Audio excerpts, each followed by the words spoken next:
Good afternoon, Hit Nation, and this is part two of my worthless half a penny.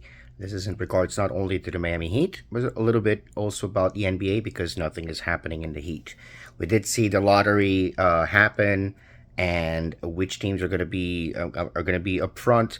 And the only thing that I find funny and refreshing is to see the Trailblazers didn't even get top four with everything that it did last season. Because I think that a lot of it was out of spite, according to reports that didn't even look at our offer.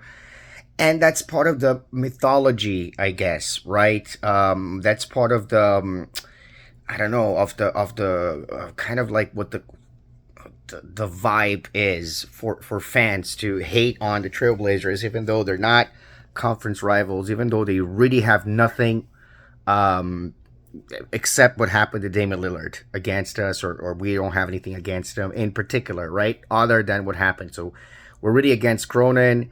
Lost tons of money, and honestly, lost the opportunity to actually rebuild after what happened last season with this lottery. But it was a gamble that he took, and it was a gamble that we took as well.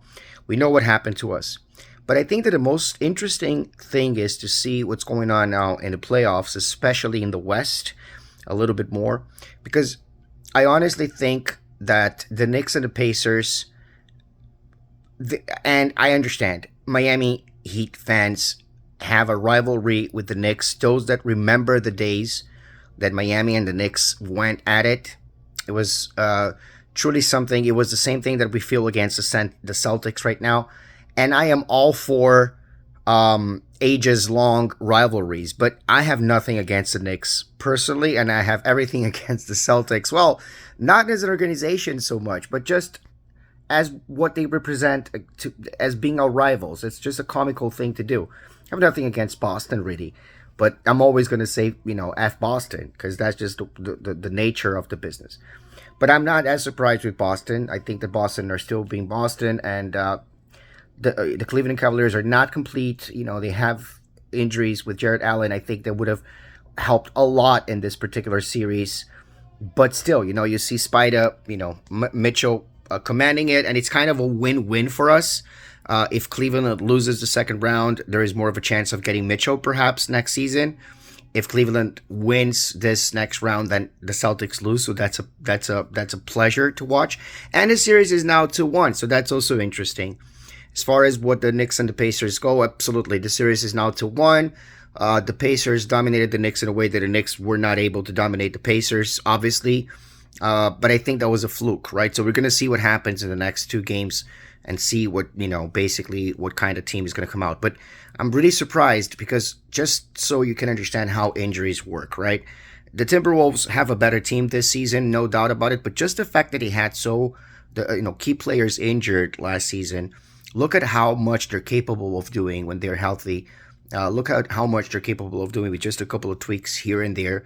And of course, the Nuggets are the Nuggets. So I'm not surprised. I think that it's a very interesting turn of events, right? The Nuggets lose home court advantage and regain home court advantage. And now it's 2-2, baby. So we don't know what's going to happen. As far as Dallas and Oklahoma City, I thought this was going to be a cakewalk for Oklahoma City. I was very wrong about that.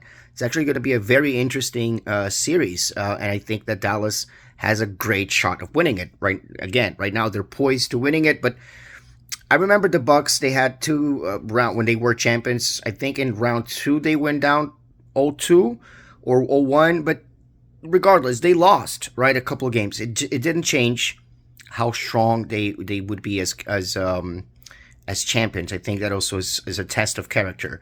I want to see the Celtics go down, right now 3-2 to see what happens in game 6, but I don't know if that's going to happen or not because it's obvious that they're clicking, and when a team is clicking, everything is going right. The problem is once they start finding adversities, whether or not they're going to continue being the way that they are, they're going to continue being the way that they are. And we have a couple of prospects. I'm not going to talk about them right now because I really don't have much to say. I do know that we may keep this pick. We may not keep this pick. So right now, it's not even worth talking about it. But we are number 15. And that's pretty much what I wanted to talk about today because there's nothing to talk about when it comes to Jimmy Butler. Jimmy Butler is staying whether it gets paid or not. Let's go Heat.